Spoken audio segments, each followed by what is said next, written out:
Down in the valley was a village. On the outskirts of the village stood a small, run-down cottage. And in the cottage lived a widow with her only son, Jack. They were poor. This was clear to see from the ragged clothes on their backs and the worn shoes on their feet. But, as the story goes, they did possess one item of real value, a gorgeous caramel-colored cow. Jack woke early every morning. He milked the cow, poured the milk into a jug, and set off to the dairy. The milk was only worth a few pennies, but Jack didn't mind. He happily accepted the pennies from a local cheesemaker, bought a few potatoes from the market, and returned home. Jack did this every day. The milk from the cow was just enough to help Jack and his mother get by. One year, a terribly harsh winter hit the village. Great howling winds blew, and the snow lay in huge drifts, never before seen by the villagers. The following spring, the grass did not grow. Without grass, the cow had nothing to eat, and soon became too weak to produce milk. "Mother," cried Jack, "I cannot get a single drop of milk from our dear cow this morning." "Alas," the widow replied, "I feared this day would come, and so it has. Jack, my dear boy, it's time to sell our precious cow. Take her to the market and auction her to the highest bidder." Jack looked sad. "But mother," he said, "without our daily milk from the cow, we'll soon run out of money, and then what will we do?" "Don't worry, Jack, we'll think of something," she replied.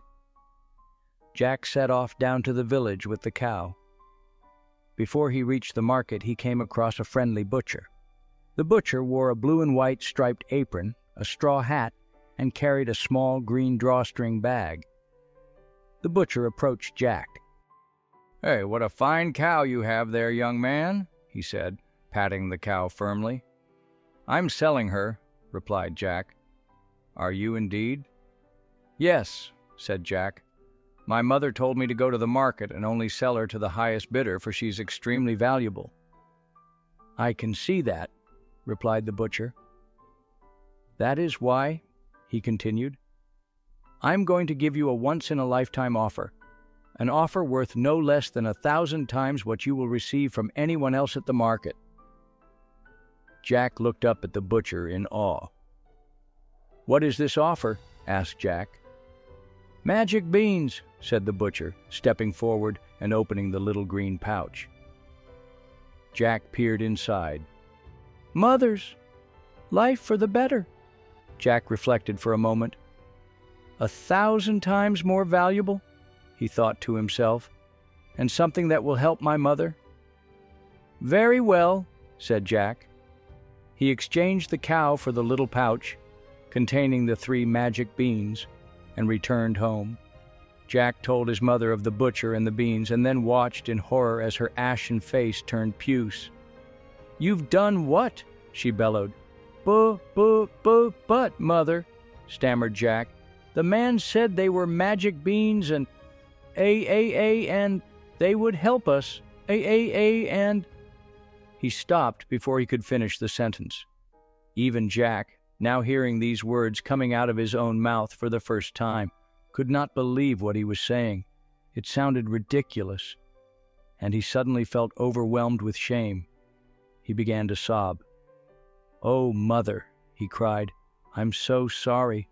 I can't believe I have done something so silly. Can you ever forgive me?" "Go to your room, Jack," she said. "You must think long and hard about what you've done."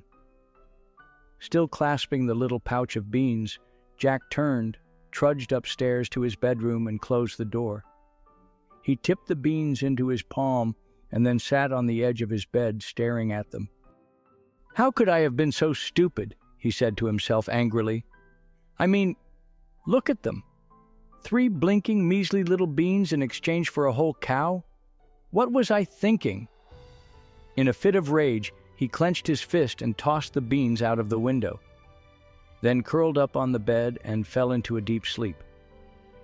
When Jack awoke, it was morning. This particular morning was bright and sunny. which was strange because the sun did not stream through Jack's bedroom window as it usually would. On this particular morning, his room remained dark. Jack ran to the window. What met his stare took his breath away. A giant beanstalk rose like 10 mighty oaks high up into the sky. "They were magic beans," Jack exclaimed. Perhaps they do hold the great riches that the butcher speaks of?" That was it. Without a second thought, Jack jumped out of his bedroom window and onto the giant beanstalk. Great, leafy vines snaked around like ladders, making it ever so easy for Jack to scale the skyscraping stalk. He began to climb, higher and higher and higher, not stopping for a moment to look down. This is probably just as well, for Jack was now so high up that his cottage, the village, and all of the surrounding lands could be seen no more. Suddenly came a shrill voice. "Jack, is that you?" it said. "Yes," said Jack. A tiny, beautiful fairy appeared and hovered in the air just a few inches from the tip of Jack's nose. "I've been waiting many years to see you, Jack," said the fairy, "as I have a very important secret to tell you." Jack looked surprised. "Oh," he said. "You see, Jack," continued the fairy, "your father was once a very wealthy man." "My father's dead," said Jack. "Yes," said the fairy, "but don't you want to know how he died? Mother said he was sick." "Oh, my darling Jack," said the fairy, "your mother wanted to protect you. Your father was not sick. He was known across many kingdoms, for he owned the most rare and magnificent of all creatures, a mystical golden hen that laid a golden egg every day." Jack was dumbfounded. "So, how did he die?" he asked. The fairy, still hovering daintily in front of him, raised her arm and pointed into the distance. "See that castle? Well, in that castle lives a giant, and it is this beastly tyrant that ate your father and stole his golden hen. You must avenge him, Jack, and take back what is rightly yours." But before Jack could reply, she vanished. Jack took a moment to gather himself, and then set off towards the castle. And, before long, the colossal structure towered before him. Jack had never seen a building so big. The steps leading up to the front door were taller than he was. The front door itself was as big as a mighty oak, and astride the door, staring menacingly back at him, stood the statues of 2 gigantic stone lions. Jack took a deep breath. Then, without further ado, he lay flat on the ground and rolled under the front door. Jack stood up and dusted himself down. He looked around slowly, trying to take in the enormity of his surroundings.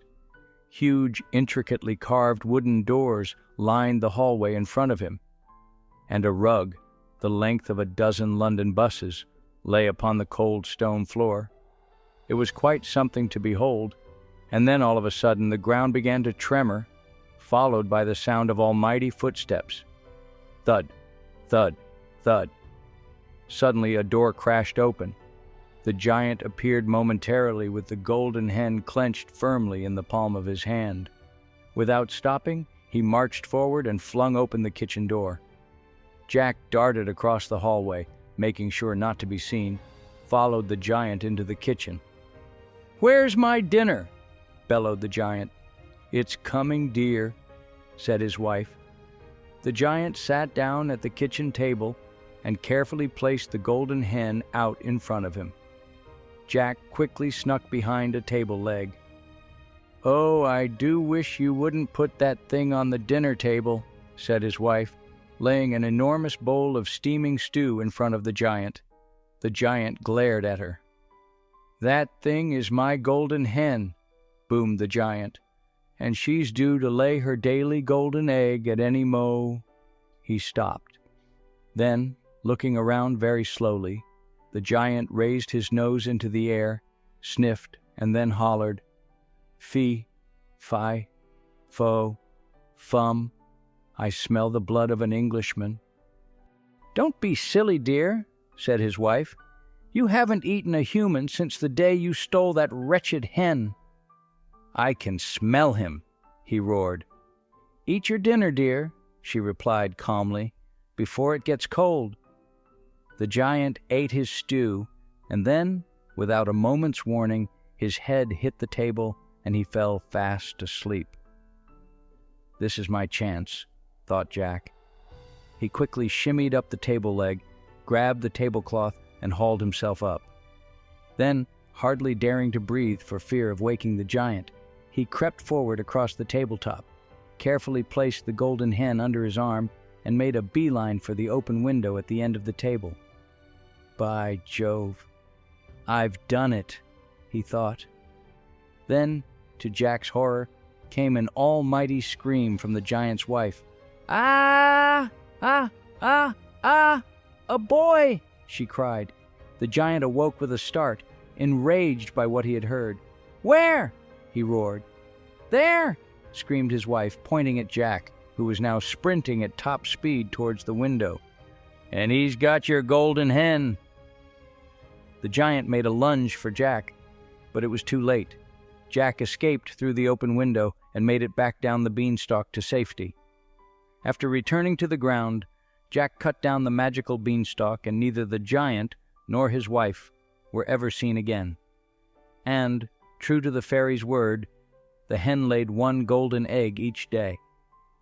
Before long, Jack and his mother had enough money to buy a new cow, and I am pleased to say that, from that day forward, they lived a long, happy, and prosperous life together.